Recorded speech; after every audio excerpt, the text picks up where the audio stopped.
On a hot summer night in 1988, Jane Borowski was stabbed 27 times by an unknown man. She was 7 months pregnant. My name is Jane Borowski.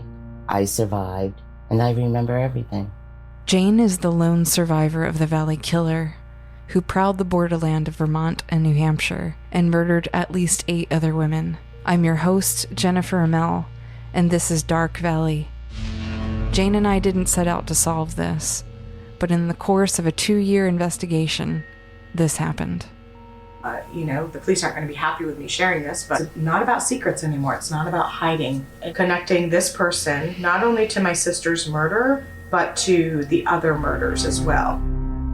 Join the search for America's unknown serial killer. Listen and subscribe to Dark Valley, out now.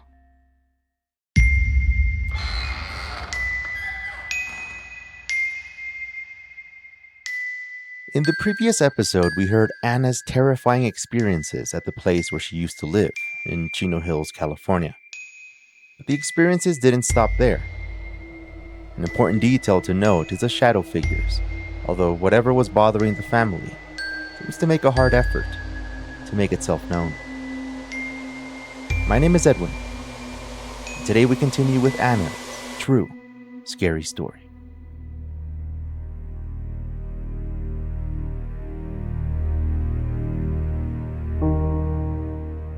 After we moved, we did have several other small experiences. And I think that most of these small experiences make up one big experience. One time, I had stayed home with my siblings. We had grown from 3 to 4. We had a little brother, and my parents had gone out for the night.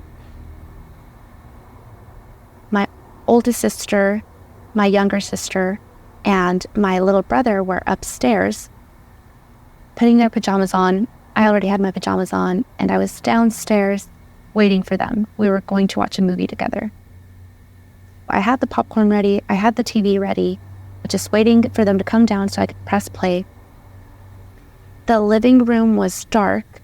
We had a couch that was up against a wall with the windows, and straight ahead was the TV. To the left of the TV was an opening, because it was like the hallway to go towards the front door. To the right of that, just a small space, was a staircase that led up to the upstairs bedrooms. To the left of that, if you walk down the stairs, you could go to the right towards the front door, or you could go into the dining room.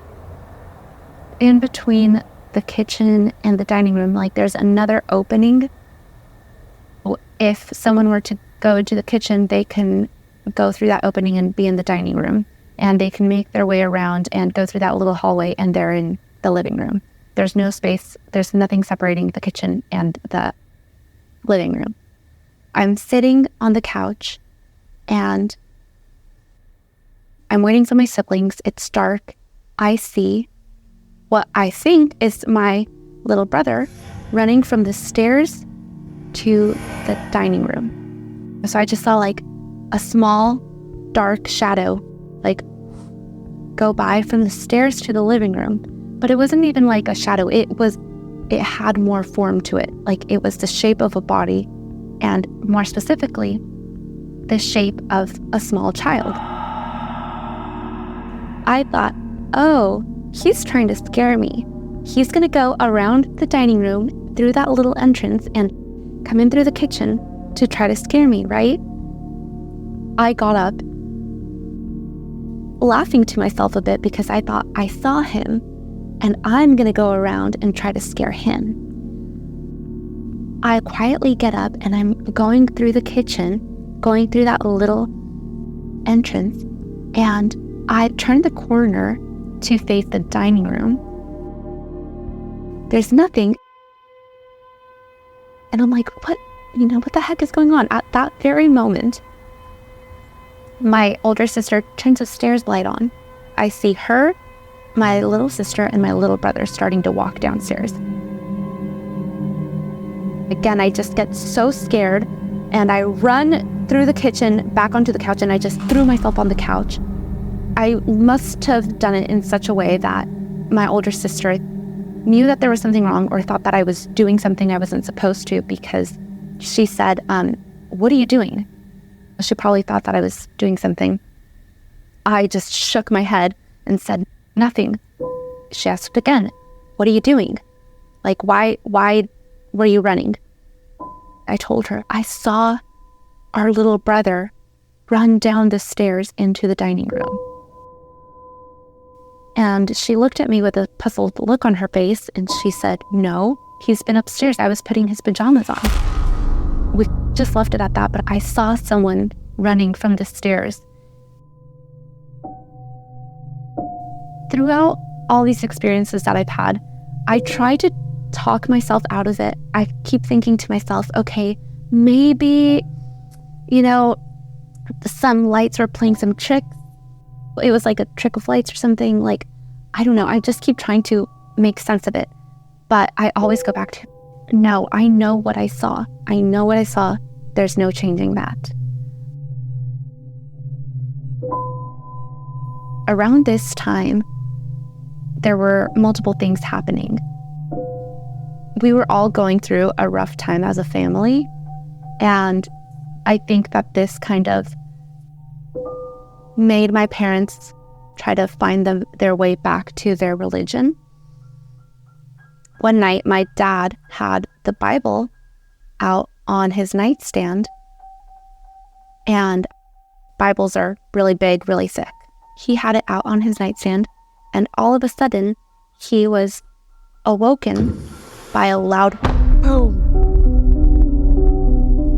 He wakes up right away, turns the light on, and he saw that the Bible was across the room on the floor, as if something had taken the Bible and thrown it across the room. And I don't know what it could have been, but clearly there was something that was trying to get our attention, because sometime, maybe a few months after I saw what I thought was my little brother running from the stairs to the dining room, my dad saw a small child running from the hallway from the bedrooms into the laundry room.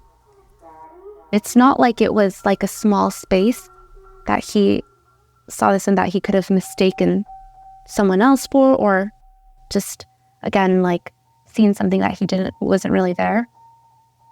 It's like a pretty big gap. He thought that it was my younger brother, and he went into the laundry room and there was no one there. So when I told my parents about what I saw, they cautioned us to keep an eye on our little brother, because from their experiences, when you start seeing things like this, it's a warning sign that something is going to happen. It happened when, unfortunately, my mom had a miscarriage, that they were seeing shadows, and all of a sudden, we're seeing shadows of a small child again. That was very strange. Then fast forward maybe 2-3 years from that point, I was in my bedroom, and I was just putting some clothes away, and my younger sister was going to hang out with me in my bedroom. She had gone downstairs to grab something. She was making her way back upstairs. I heard her coming up the stairs, and I know that it was her because it was only her and I at home at the time. There was no one else home. She was walking up the stairs, and I heard another set of steps behind her. I thought to myself, oh, did they leave my little brother at home without me realizing it? What's going on? I distinctly heard another set of steps behind her. She runs into the room and immediately turns back to look behind her. When she does that, I ask her, where's our little brother? She said, he is not here. Did you hear that too? I told her, the footsteps? And she said, yeah. And I said, yes, I heard them. who was that? And she said, I don't know. The way that she tells it is she was downstairs grabbing her backpack or whatever it was, and she's going up the stairs. She said that about halfway through the first set of steps, she heard someone walking behind her. And the way that I heard it too, it sounded like heavy footsteps. It wasn't like little pitter-patter of footsteps. It was almost, the way that I envision it is a heavy set of boots walking behind her. She said that she heard that and she was too scared to turn around. She just made her way up the stairs faster and ran down the hallway into my bedroom. That's when she finally got the courage to turn around. We both heard a second set of footsteps. There's no mistaking that. We still talk about it to this day because we are firm in what we heard. It was just really odd. But nothing happened directly after that. In that house too is where I had one of the strangest experiences of my entire life.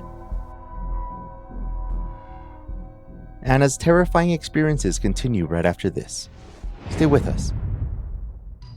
HelloFresh brings you farm-fresh, pre-portioned ingredients to make cooking at home easy, fun, and affordable. No more having to go to the grocery store for that one item you don't have. And when you finally find it, you only need a little bit and end up not using the rest of it at all. That's why we end up paying more at the grocery store. And HelloFresh is 25% cheaper than takeout. If it's time you're watching out for, HelloFresh also has their quick and easy meals. And they have fast and fresh options that are ready in just 15 minutes or less. I like the options that HelloFresh gives me, from the recipes to the delivery date. And now that you get to add snacks and desserts to the box, there's less to worry about. Go to HelloFresh.com/TrueScary16 and use the code TrueScary16 for 16 free meals plus free shipping. Again, that's HelloFresh.com/TrueScary16 and use the code TrueScary16 for 16 free meals plus free shipping. HelloFresh, America's #1 meal kit. I was about 14. I had been really upset because my older sister and my younger sister were using my karaoke machine without my permission. I was really mad at them and I wanted to take it away from them. But my mom said that I had to let them use it. So I'm just being a teenager and bawling my eyes out in the bathroom, when all of a sudden I felt a presence in the bathroom with me. I'm just sitting on my counter, not the sink, but on the counter. I'm just crying away and I feel a presence. It was almost like a spark where it really got my attention. I look up and immediately I asked, is someone there? Obviously, I didn't get a reply. There was no response, but it was very evident to me in how I was feeling that there was someone there. I don't know why. To this day, I can't explain why. I just got this sense that it was the baby that my mom had miscarried. It sounds very strange and it just sounds very odd, but that's what I felt. And if you recall at the beginning of this story, I was about 3, almost 4 years old at the time. I had no real idea of what was going on, of what happened. My parents never really talked to us about it because 1, we wouldn't understand, and 2, it was something that they didn't want to discuss. It was too sad for them. They never told us what exactly happened. I never knew why the baby had miscarried, right? I'm 14 and I get the sense that it's the baby that my mom miscarried that is in the bathroom with me. I ask it, are you the baby? I didn't get an audible response. I just got this kind of overwhelming feeling of almost comfort. There's a very distinct feeling that you get when it's, I guess, what you would call a dark entity and what you would call a light entity. When it's something evil, you feel it. You feel scared. You feel fear. But when it's something else, you're almost comforted. I don't know how to explain it other than just warm, fuzzy feelings inside. That was the feeling that I would get when I would see these shadows as a child. I almost started talking to it.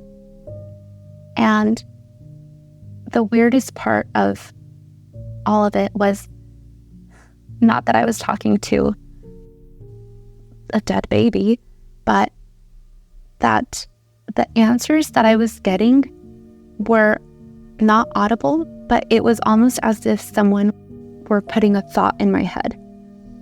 And I had never known how to explain that before until I explained it that way.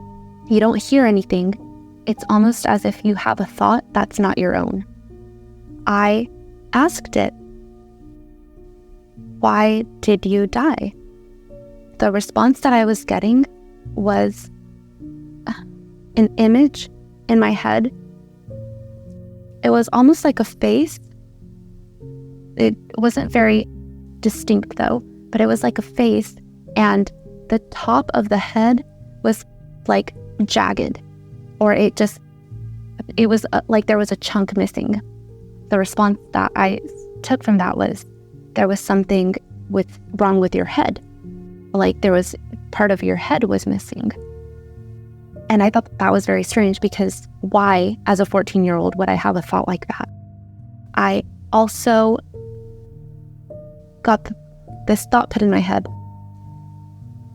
that the baby wanted to say that he wished that he had been born because my mom is a really good mom, and he would have wanted to have her as his mom. I say he and his because that's the impression or the feeling that I got was that it was a boy. I was left very just in awe of this experience. Later on that day, I was really in my head thinking about this, and my older sister noticed. She asked me, "What's wrong?" And I told her I had something weird happen, and I told her what happened, and she convinced me to tell my mom, even though I didn't want to. Later that day, we got together with my mom in her bedroom, and it was just the three of us, my older sister, my mom, and I. And she implored me to tell my mom what happened. I started telling her what happened, and my sister asked, "What did the baby die from?" My mom replied, and she said, at this point, my mom was crying. And she said that the baby had died. She had a miscarriage because the baby had anencephaly, which is when the spinal cord, something happens with the spinal cord, and basically the head doesn't form correctly. The whole baby forms correctly except for the head. So the head doesn't close properly. There's blood clots flowing out of the baby's head into the womb, and it can kill the mother too. That's not something that can really be fixed, or it couldn't at the time. I haven't done any more research on it or anything, but basically the baby's head doesn't close. There's a hole in their head. So that, as soon as she said that, I started bawling, because there was just no way I could have known. No way I could have known. They had never told us what happened. We were too young at the time. They never explained it to us, never talked to us about it. So for me to know that was just absolutely wild. It was insane. Especially the way that I received that information. I've never had that experience before or after. It was a very unique, very indescribable experience. I had so many experiences and things that scared me. So I've actively closed myself off to it. This incident took place in the second home, where I had already seen 2 shadows and where my passed away or miscarried sibling spoke to me. In that home, we were experiencing multiple things. More of my family members were as well. In about 2010, we got our first dog. She was a poodle, and she was maybe only about 8 pounds, 9 pounds. She was pretty small. On one occasion, she was old enough to sleep on the bed with us. My younger sister and I shared a room at the time. She had her twin-sized bed, and I was in another, and I had our dog sleeping on the bed with me. These were high beds. The frame was very high off the floor, and so was the mattress for some reason. Our dog wouldn't typically just jump off the bed. It would have been a very high jump for her and could have been dangerous for her because she could have gotten hurt. On one particular night, she was sleeping on my bed. I woke up because I heard her growling. Open my eyes and I see that she's staring at this corner very intently. In that corner, we had a nightlight plugged in. The room wasn't fully dark. I didn't see anything in that corner. I thought maybe she's looking at a mosquito. She saw a bug or something. But the way that she was growling it wasn't oh, I'm annoyed or I want to play. It was a daring growl. Like she was really trying to scare something off. She's growling at this corner, and I'm lifting myself out of bed, watching her and asking, what's going on, and rubbing her back. And then my younger sister wakes up because her growls, they turned into snarls. She was snarling at whatever she was looking at in the corner of the room. Almost as soon as my sister wakes up, our dog just starts howling. She's barking at this thing in the corner, like the most aggressive bark I've ever heard from her before or since. This has never again happened, and we have 4 dogs at home now. She is howling and barking, and then she jumps off and takes off. The door to the room was open, so she just took off chasing something, or what appeared to be chasing something, down the hallway, and just barking like a maniac. I don't know how else to explain it. It just so aggressive. She just continued chasing something down the hallway, and everything was completely dark, and she chased it into our loft area. She was so loud and so fast. Everything was just so intense that my parents woke up right away. They turned all the lights on, opened their bedroom door. They thought that something had happened, like someone had broken in or something, because it was just that intense. But I never saw anything.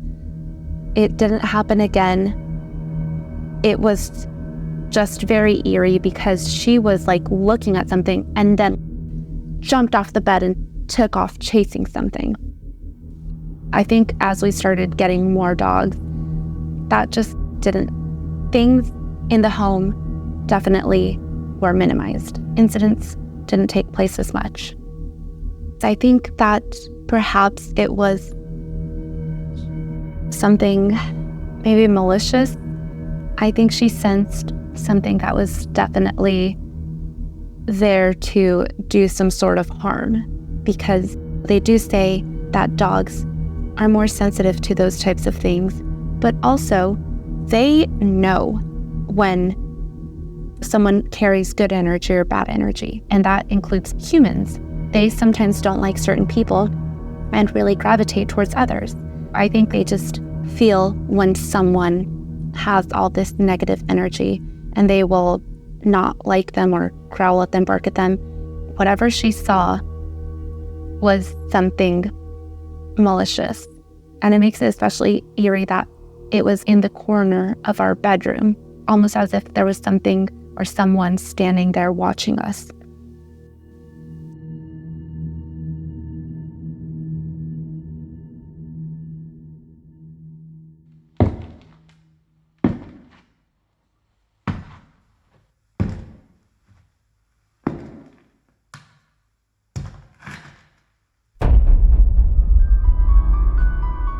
What do you think it could have been? Something malicious? To share your own stories, visit truescarystory.com.